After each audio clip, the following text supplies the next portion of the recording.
Hello gorgeous people, what is going on, and welcome back to another video. In today's video, we are back going over the incredible analog horror series, GREYLOCK. I've been covering this series for quite a while, so if you haven't seen my past videos on it, a link to the playlist will be in the description down below. I think this is like the 5th video on the series, but today we are going over the newest upload in the series, which is the longest one yet. And this one was actually pretty cool because I live streamed me rewatching the entire series and this video, and during the live stream, the creators of GREYLOCK joined, Rob and Matt. So they were telling me stuff while I was streaming it, so if they do say anything significant, I will be putting it up on screen. In this episode, we get a lot of backstory on some characters that we didn't know before, and of course, a lot more creepy stuff happens. Also, as always, please be sure to go support the GREYLOCK channel. The link to it will be in the top of the description down below. But alright, enough of me talking. Let's hop right in. Video 010. Messages from the Dead.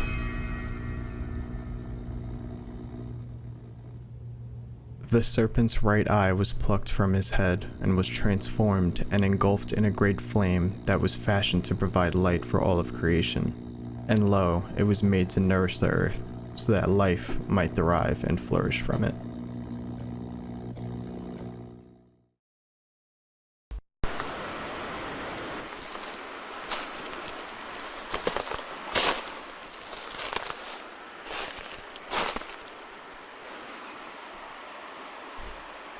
In a forest again.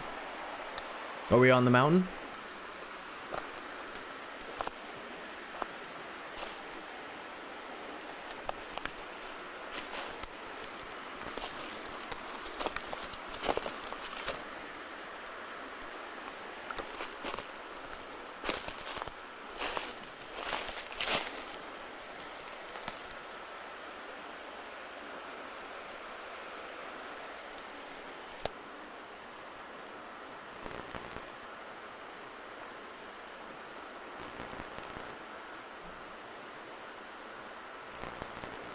Is that a mouse? Or a rat? Whatever it is, bro looks dead.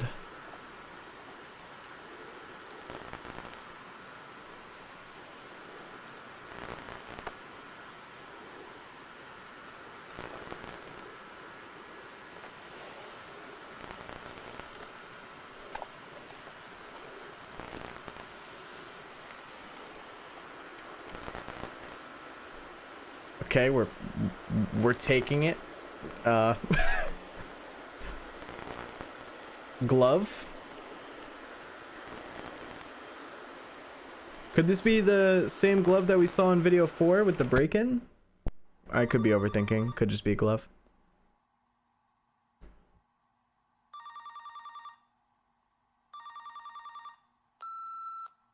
Hey, babe. I'm just checking in. Could you please give me a call as soon as you can? Don't worry about work either, please. You're way more important, okay? Okay. I love you. Bye. Okay, so that sounded like Alex trying to call Tiffany. For people watching this on YouTube, Tiffany is the one who lost her baby. We witnessed that in video 5. And Alex is her husband. After we lost the baby, I stayed home for almost a month. We both took it hard, but I was just really worried about Tiffany. She seemed to only be getting worse with time. She spent a lot of time by herself.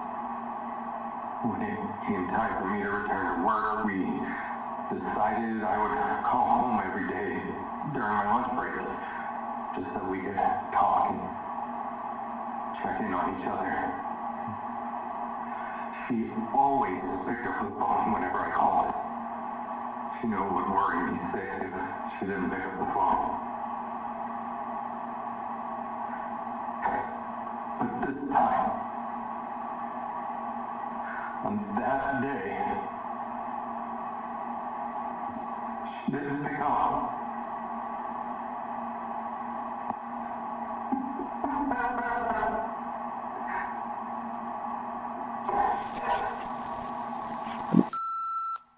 Tiffany, babe, still haven't heard from you.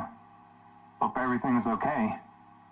You're probably just busy doing something, but we've been talking every day since I've been back to work, so, you know.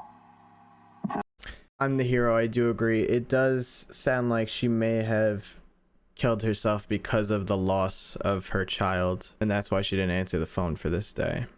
I'm getting a bit Let's continue worried, watching. so please call me back, okay? Love you.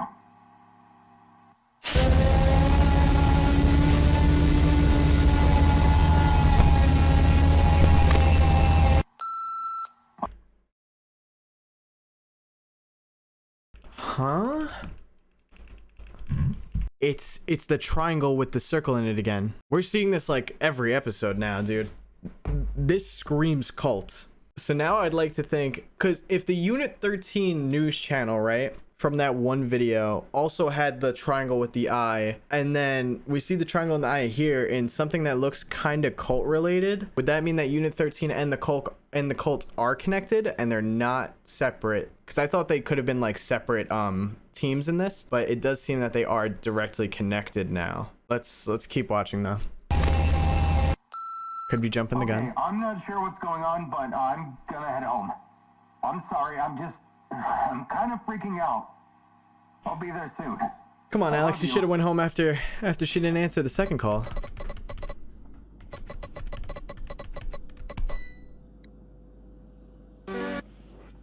Hello. Dr. Heinrich Albrecht, Medical Examiner, Westfield. May 19th, 1987, 3:23 p.m. Intake report for Tiffany Marie Crisaldi. Caucasian female, age 28, 39, 26, 30, 27, 25. Case number 87-09-1-HA. This autopsy will be conducted at the request of the Adams Police Department. Initial external evaluation reveals a resinous black substance adhered to the face, neck, and upper thoracic region. Samples have been obtained. Wait. Additionally, Hold on. the eyes are Hold fully on. retracted. Wait, go back. I'm sorry, I can't. I gotta slow it down around this section right here where it glitches out. REV96. I don't know if that means anything. Initial external evaluation reveals a resinous black substance adhered to the face, neck, and upper thoracic region. Black substance. Samples have been obtained. Additionally, the eyes are fully retracted. These observations are aside from any traditional indicators of struggle or violence as a cause of death. Rigor and legal mortis align with the estimated time of death. Of particular note, and the reason for this specialist report, is an unusual finding on the abdomen, specifically below the sternum. A symbol of some sort has been carved into the flesh. Equally concerning is the absence of hemorrhaging in the surrounding tissues. Due in part to this, I have been able to ascertain that this symbol was carved into the skin post-mortem. In regards to timing, based on my analysis, I would say the cuts were likely made several hours after death. Well, photographs and casts have been made for further analysis. I'll be consulting with forensic anthropologists and symbology experts to better understand the nature and potential significance of the symbol. In summary, while the exact cause of death is yet to be determined, it is the carving that requires the initiation of an immediate and in-depth investigation. For sure. This aspect of the case should be treated with utmost priority due to its unusual and unnerving nature. Okay, this seems like that the cult got to Tiffany first. That definitely doesn't look like a suicide like we may have initially thought it was. She has black liquid like coming out of her face, and then she has a carving on her body of a symbol, and he says that it happened a few hours after death. And that may be what we saw with the whole candles and chalk and everything. Maybe her death ritual or whatever it was. Definitely odd. And you guys are saying Revelations 9:6, and in those days shall men seek death and shall not find it, and shall desire to die, and death shall flee from them. Like they can't die even if they want to. That could definitely tie in with Tiffany. I mean, Tiffany could definitely want to die because of all that's happened to her with her child being lost. But I mean, she did die here. They're like going over her body. Okay, Tiffany, we're recording now. Okay. Okay. So, Tiffany, you just had your 6th birthday, didn't you? Yeah. Did you have a party? Yeah. How was it? Good. That's good. You're awfully quiet today. Are you? So she was like, this stuff was destined to happen to her. They've been doing stuff to her since she was a child. I mean, I'm jumping the gun a little bit, but there's a doctor and his name is redacted. They don't want us to know his name. And she's 6 years old here. So her baby disappearing may not have been random at all. And this might make sense if she was targeted for a ritual for her death. Let's keep going. This is crazy. Seeing them again? Yes. Can you see them right now? Yes. Where are they? Where are they, Tiffany? They're everywhere. Private lock for case file 87-091-HA for my home archives. The date is May 19, 1987. Time is 8:03 p.m. I conducted an examination of Miss Tiffany Crisaldi today. Her body arrived shortly before I was to leave the office for the day, but I decided to at least begin external examinations. Though it seemed misfortune loomed over the proceedings. Electrical flickers and inexplicable drops and spikes in room temperature. Repairs may be required. No, Chief, you know it's more than that. I wanted to refrain from mentioning this part whatsoever, but I feel compelled to do so. You should. After placing Miss Crisaldi in storage and moving on to cleaning up, my assistant Sarah mentioned that she'd heard what sounded like a woman crying, coming from the direction of the cooler. I shrugged off her remark and let her leave early, telling her she was likely stressed or overtired, and I continued cleaning up on my own. I didn't dare to tell her that I heard it as well.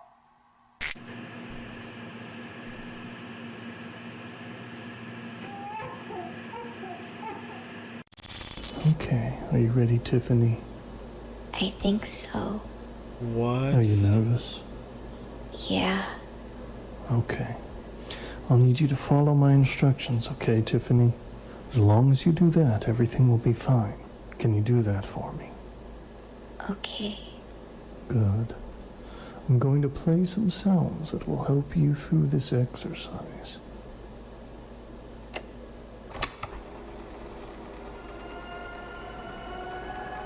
Good. Now close your eyes and keep them closed until I tell you to open them. I want you to picture yourself standing outside your house in your front yard. It's a beautiful day out with big fluffy clouds and a blue sky.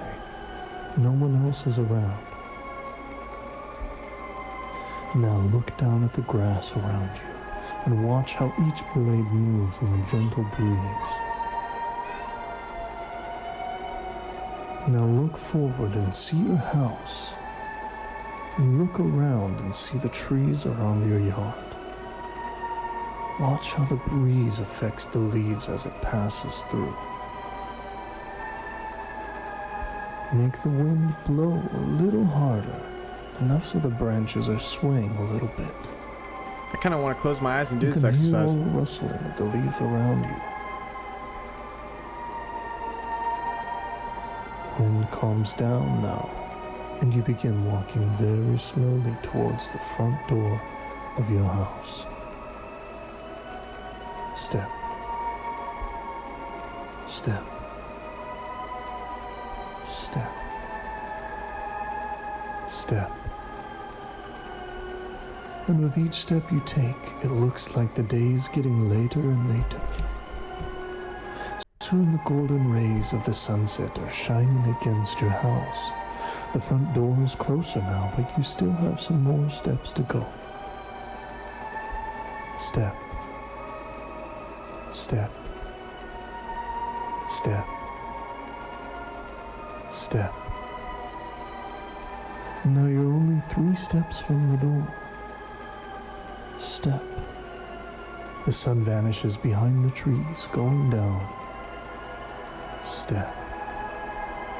The stars begin twinkling in the sky above, and the moon shines its soft glow over everything around you.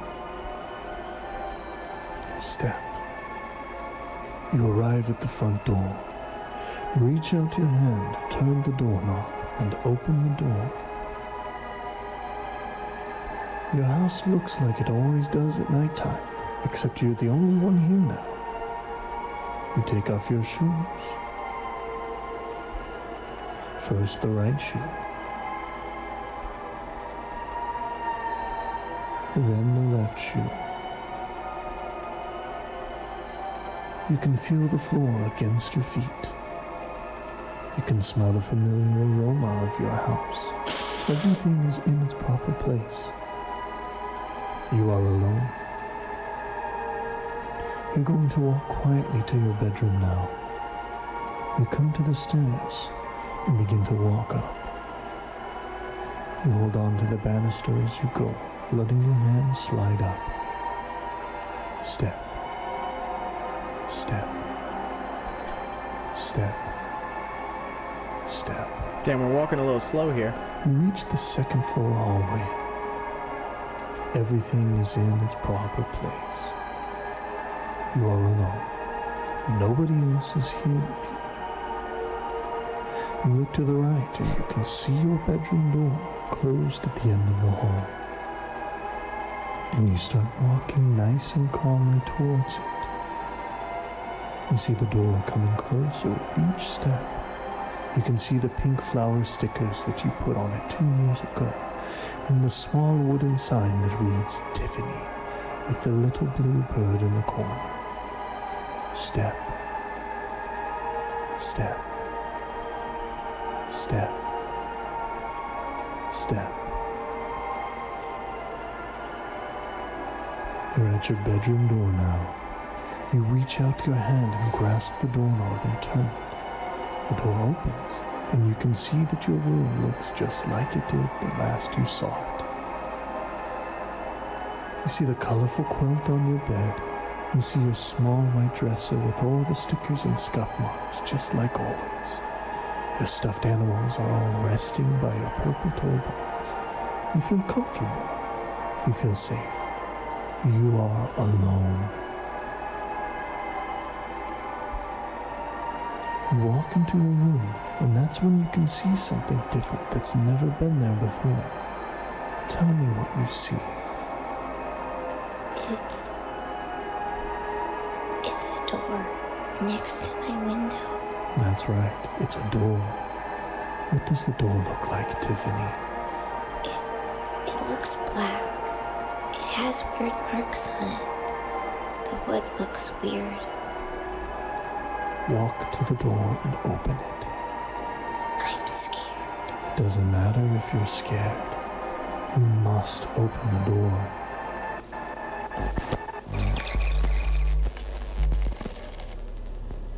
Good job, Tiffany. Where'd the music Now go? tell me what's on the other side of the door. It's small room. Somebody's in there. No, Tiffany, you're alone. No. No. There's someone here. He's facing away from me. He's standing and tall. He's very tall. Tiffany, you are alone. Nobody else is there. Now tell me what else is in the room. There's a TV. The screen is all fuzzy, and the tall man is watching it. Tiffany, I want you to focus on removing the man from your mind. When I snap my fingers, he will be gone. You will be alone. The man's shaking. His body is cracking. Okay, Tiffany, I'm going to count down from 5. When I snap my fingers, you will return to the real world. 5. You're feeling more awake He's now. turning around. 4. Everything around you is becoming He's hazy. looking at me. He sees me. 3, Tiffany, you can feel the chair you're sitting in again.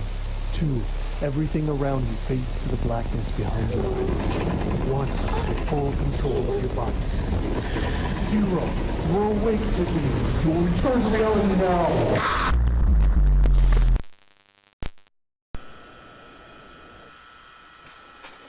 Dude, that was like an experience. I'm not gonna lie. Listening to that with your eyes closed is a whole nother thing. That sinister music in the background and listening to his voice tell you what to do is definitely like a whole different vibe.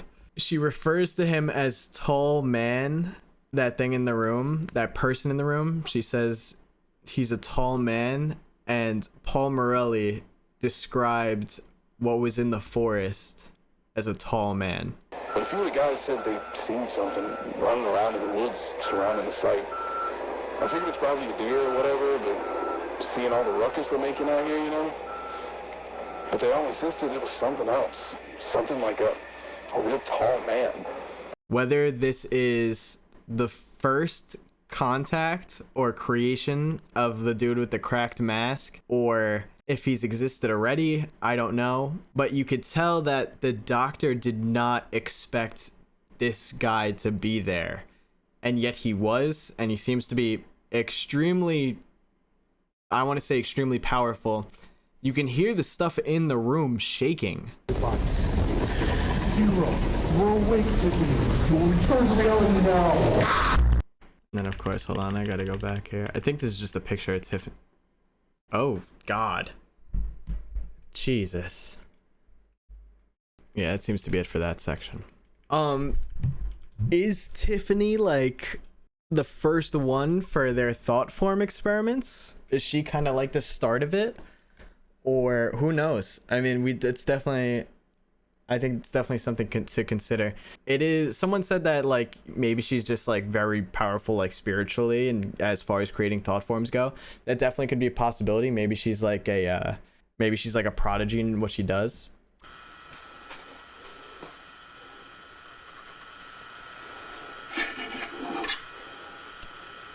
He's gonna cut it open and look at it.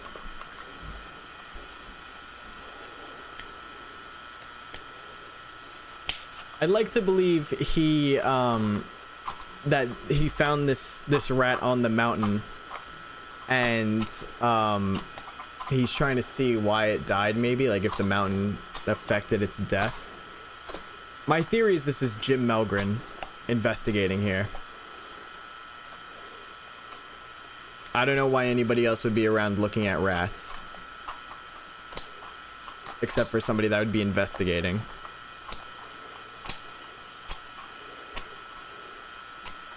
Gun Digest.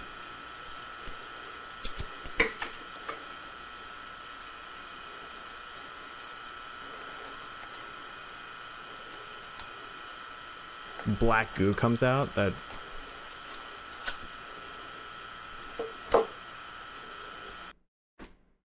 out of all the things that could have came out of that rat just now, this was the last thing.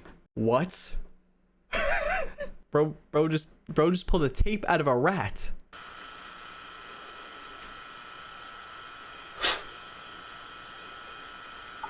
Oh, you better play that right now. Do not make me wait for the next video, please.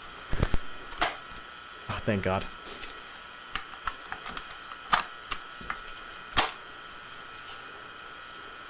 Hello, Mr. Melvin. I have some very important information for you pertaining to the events you have been investigating.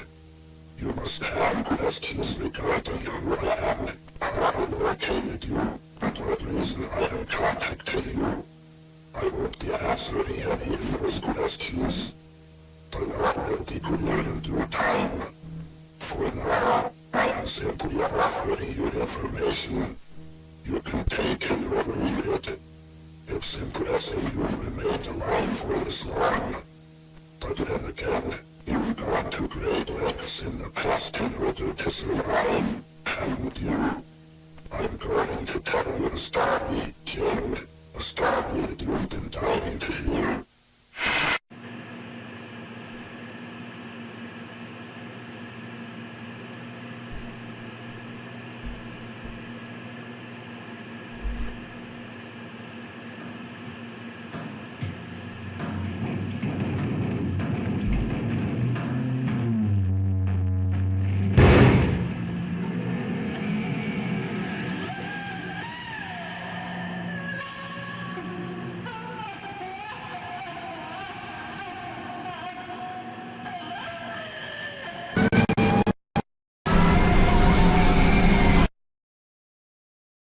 Did you see the face here? You could see her face in the corner there. So wow, that was quite a video. To be honest, Tiffany's kind of giving me like main character vibes. I mean, I know she's kind of dead, but she seems super important to this story, like way more than we thought she was. At first, she thought she was just a woman who lost her baby as a result to all the craziness going on around her. But we see now that things have been going on since she was way younger. Also, something that I realized in this live stream when I was going back over the series, in video 3, when we learn about the thought forms, we find out that the tape is meant for someone named Alex Marsh. That's Tiffany's husband, the one that we also saw in this video. He works for Unit 13, which is in charge of the creation of thought forms. That cannot be a coincidence. Now, how all this is going to connect, I genuinely don't know yet. We know that there's like some kind of cult going on, and I think that might be the cult symbol that we saw at the end of the video talking to Jim. We also know that Unit 13 is the thing, and I think they're connected to the cult somehow. I'm not exactly sure how yet. And then obviously we have Alex and Tiffany, their family, and how their family connects to all this. We're not even 100% sure either. Was Alex aware of the things that happened to Tiffany when she was younger? Was Tiffany aware that Alex worked for Unit 13 or works for it? As far as Jim Melgren goes, we learned in tape 8 that he was getting information from Arnold, who was basically telling him all this behind the scenes stuff. And Jim is actually like a private investigator basically, and is trying to look into all this stuff going on and trying to expose it to the public. But it seems that now the cult may be aware of what he's doing. And they say that they want to tell him his story, so I believe that story is what we'll hear in tape 11. And we also hear that he's went to great lengths to survive in the past. So it seems that Jim also has a background story of his own that we don't know yet. But as always, guys, I would love to know your thoughts and theories if you have any in the comments down below. And of course, if you haven't already, please go subscribe to the GREYLOCK channel. This is one of my favorite analog horror series that I've ever covered, and they definitely need a lot more support over there. So be sure to go watch the videos yourself. You may have seen something that I missed. But I do hope you enjoyed today's video and reaction. If you did, don't forget to drop a like on it. And if you're new here, don't forget to subscribe. I do videos like this all the time on my channel. And we're trying to hit 300K before the end of the year. But alright guys, thank you so much for watching. I hope you have a great rest of your day, and I will see you in the next one. Peace.